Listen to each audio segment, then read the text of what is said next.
ونصلی علی رسولہ الکریم وأما بعد فاعوذ باللہ من الشیطان الرجیم بسم اللہ الرحمن الرحیم۔ آج کے دور میں اپنے دوستوں سے آپ نے سنا ہوگا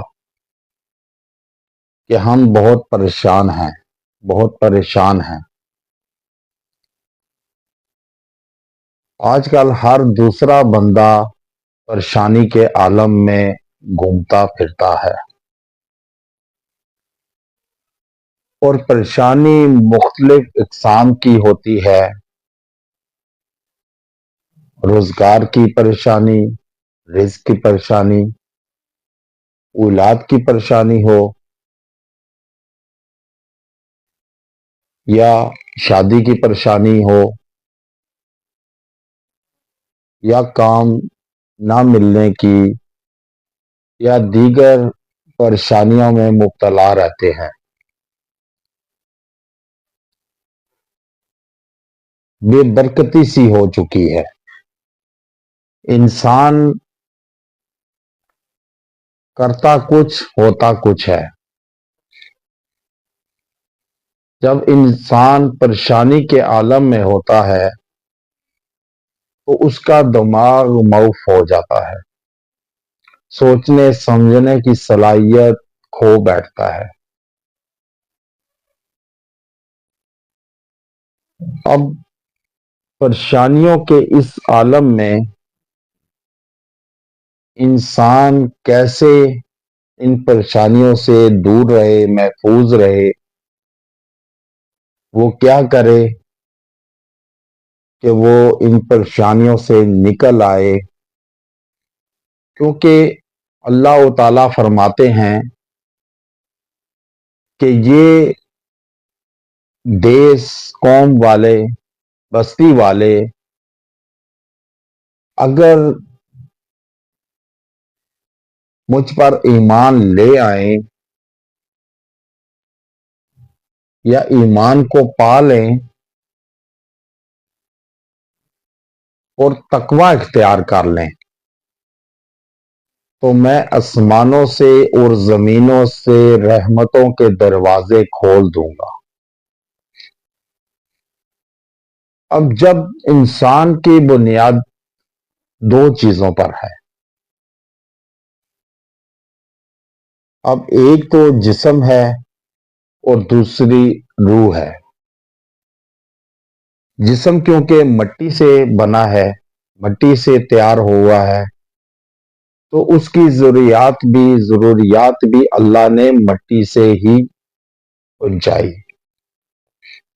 اب انسان رزق کماتا ہے، پاتا ہے، تو اللہ نے زمین میں رکھ دیا، سبزیاں زمین سے حاصل کرتا ہے، پھل زمین سے حاصل کرتا ہے، لباس زمین سے حاصل کرتا ہے، پانی جو وہ پیتا ہے، استعمال کرتا ہے، وہ بھی زمین سے حاصل کرتا ہے۔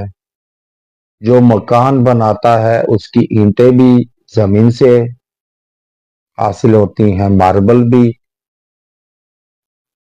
اور لوہا مائن بھی زمین سے، معدنیات بھی زمین سے حاصل کرتا ہے۔ اب کیونکہ انسان کو زمین سے بنایا گیا، مٹی سے، تو اس کی ضروریات کو بھی اسی مٹی سے پورا کیا گیا، چاہے وہ مکان کی صورت میں ہو، کھانے پینے سبزیوں کی صورت میں ہو، پھلوں کی صورت میں ہو، یا پانی کی صورت میں ہو، وہ زمین سے حاصل ہوتی ہیں اور زمین سے ان ضروریات کو پورا کر دیا جاتا ہے۔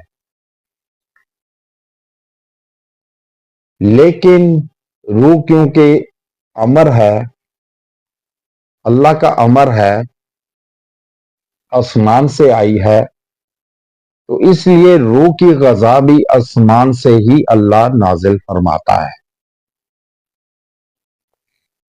اب جب آپ کی روح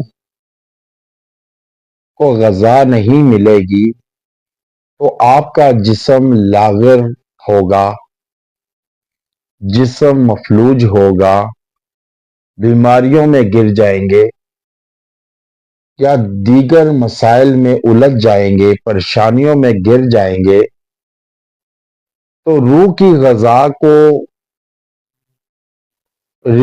جو ہے وہ ذکر الہی سے تصویر دیا ہے۔ اب انسان پہ پریشانیاں ایسے آتی ہیں کہ ایک پریشانی جاتی نہیں کہ دوسری آ جاتی ہے، دوسری جاتی نہیں کہ تیسری آ جاتی ہے۔ اب جیسے تسبیح جب ٹوٹتی ہے تو اس کے دانہ گرتا ہے، دانوں پہ تواتر کی ساتھ، اس طرح پریشانیوں پہ پریشانیاں آتی ہیں اور برکت نہیں رہتی۔ جب برکت نہ ہو، چاہے وہ زندگی میں، رزق میں، تو پھر انسان پریشانیوں میں گر جاتا ہے۔ اب برکت الفاظ سے نہیں، آپ کو مثال سے سمجھانا چاہوں گا کہ جیسے کتیا دیکھے اس کے کتنے بچے ہوتے ہیں، 5 6 7 4 زیادہ ہوتے ہیں، اور بکری ایک بچہ ہوگا اس کا یا 2 بچے ہوں گے۔ بہت کم سننے میں آتا ہے کہ کسی کے 3 یا 4 ہوں، لیکن اکثر جو ہے وہ 1 یا 2 ہوتے ہیں۔ لیکن جو کتے ہیں وہ آپ کو بہت کم نظر آئیں گے، اکا دکا نظر آئیں گے، لیکن بکریوں کا ریوڑ کے ریوڑ نظر آئیں گے۔ اسے برکت کہتے ہیں۔ حالانکہ انسان کھاتے ہیں اس کو، مٹن زیادہ ذبح ہوتی ہیں، لیکن پھر بھی آپ اس کے ریوڑ دیکھیں گے۔ ایسے ہی انسان کے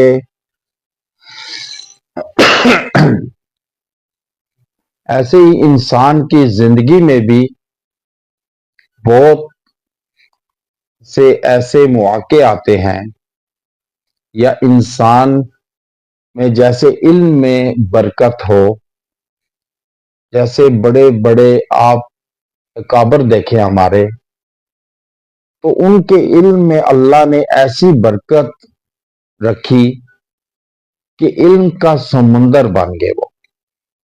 ایسے امام بخاری رحمہ اللہ 6 لاکھ حدیثوں میں سے انہوں نے بخاری شریف لکھی،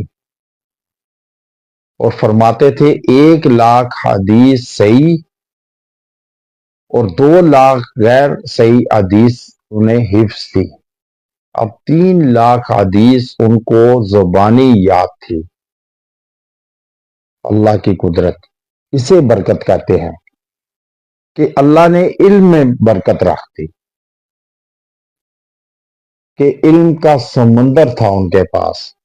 امام ابو حنیفہ رحمہ اللہ کو دیکھیں کہ جو مسئلے کے لیے ان کے پاس آتا تو مسئلہ بیان کرتا تو اس کی تہ تک پہنچ جاتے۔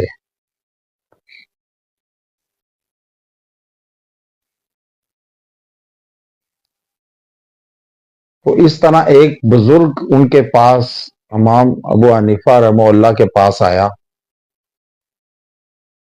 تو کہنے لگے کہ واؤ او واوین۔ تو امام اعظم وہ ابو حنیفہ رحمہ اللہ نے کہا کہ واوین۔ تو وہ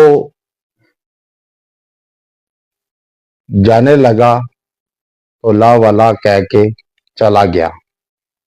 اب کیونکہ 40 شاگرد تھے امام اعظم کے رحمہ اللہ کے، کہ وہ وہاں موجود ہوتے تھے مجلس میں، تو وہ اگلے دن سوچتے رہے بڑے بڑے نام تھے وہ بھی ان کے شاگردوں میں بھی. تو امام یوسف، امام محمد، امام ظفر، اور پھر اور بڑے بڑے نام تھے تقوی کے. تو انہوں نے آخر نہ سمجھ آیا تو امام اعظم سے پوچھنے لگے، حضرت وہ جو بزرگ آئے تھے انہوں نے کیا سوال کیا اور آپ نے کیا جواب دیا؟ تو امام ابو حنیفہ رحمہ اللہ فرمانے لگے کہ وہ مجھ سے پوچھنے لگا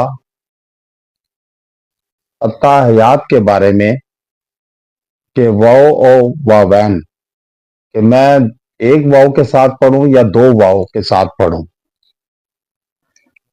کیونکہ حنفی کے نزدیک دو واو کے ساتھ پڑھی جاتی ہے، التحیات، الصلاوات والطیبات. تو یہ دو واو کے ساتھ پڑھی جاتی ہے. تو وہ کو میں نے جب کہا کہ دو واو کے ساتھ پڑھی جاتی ہے تو وہ جانے لگا تو مطمئن ہو گیا. حضرت وہ مطمئن تو ہو گیا لیکن وہ جاتے ہوئے لا ولا کہہ گیا. تو امام ابو حنیفہ رحمہ اللہ کہنے لگے کہ وہ جاتے ہوئے مجھے دعا دے کے گیا کہ اللہ تمہارے علم کو دنیا میں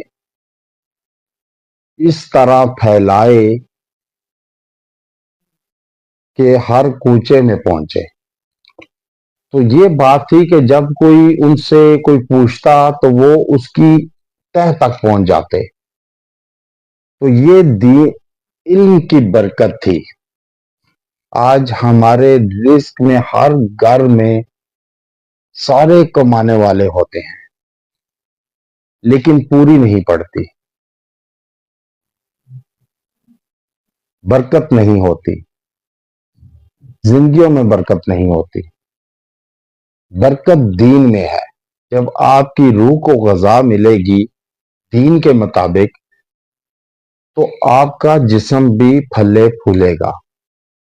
پھر آپ تھوڑے میں بھی گزارا کر لیں گے، پھر آپ کی پریشانیاں ختم ہو جائیں گی، تکلیفیں دور ہو جائیں گی.